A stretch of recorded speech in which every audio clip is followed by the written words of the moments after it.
Begin with proceedings tonight. Thank you, everybody. This is a special council meeting of Devonport City Council for the 11th of September 2023 for 5:15. Acknowledgement of country. We acknowledge and pay respects to the Palawa Pakeha people as the traditional and original owners of Lutruwita and continuing custodians of this land on which we gather. We also acknowledge and pay our respects to the Tasmanian Aboriginal elders past and present.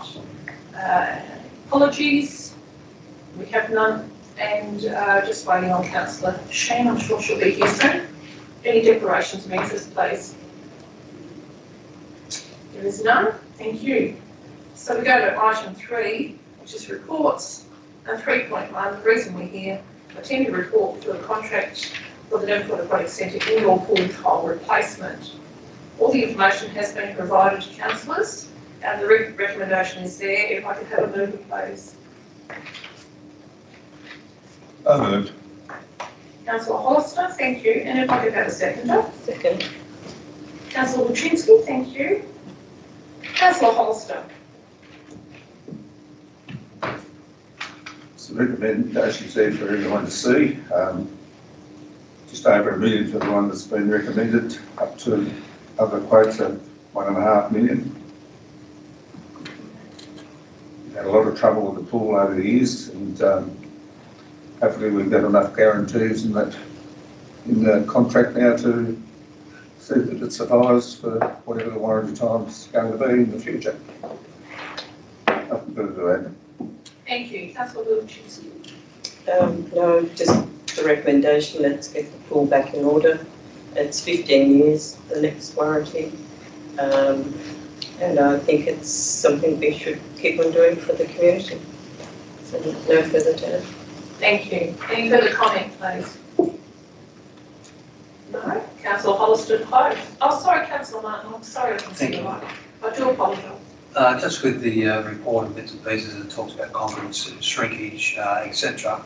Is there any movement that's been caused or recognised in any of the pools that may have also caused problems with tiling in the 50-metre pool over the years?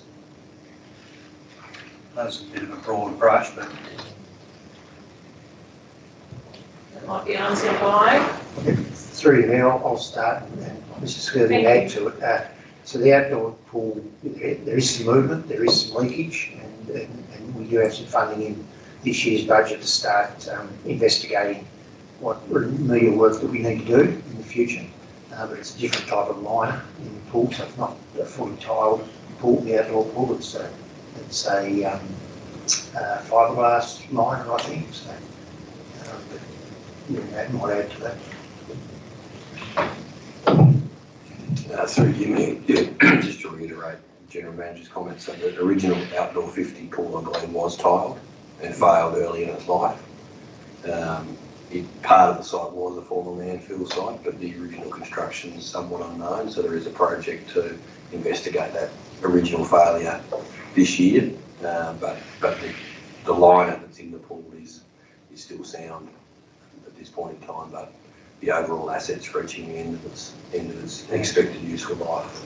so my question there, if I may, as a follow-up also with the indoor pool, and I was there at the construction of it. It was fairly deep into the land. The structure support for that indoor pool, is that sufficient for? Is that also going to be investigated as a movement? Through you, Mayor, so there's no concerns about the structural integrity of the indoor pools. As the concrete shrinkage that's noted in the report in the attachment is more a typical building movement. Council officers aren't as convinced that was the underlying cause of the pool tile failure. We think there's some other contributing factors there as well, but in terms of cracking that's been observed or any structural movement in the indoor pools, there's none that have been observed at this point in time. Okay, thank you. Thank you. Any further questions?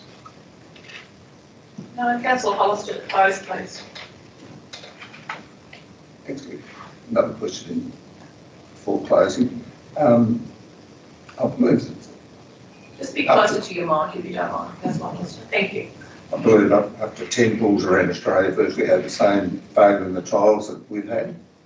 And I believe that we're now at the situation where they believe they've fixed these faults in the glues or whatever it was.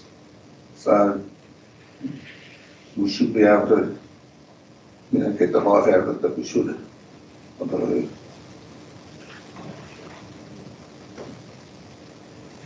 Thank you. Yeah, just through you there.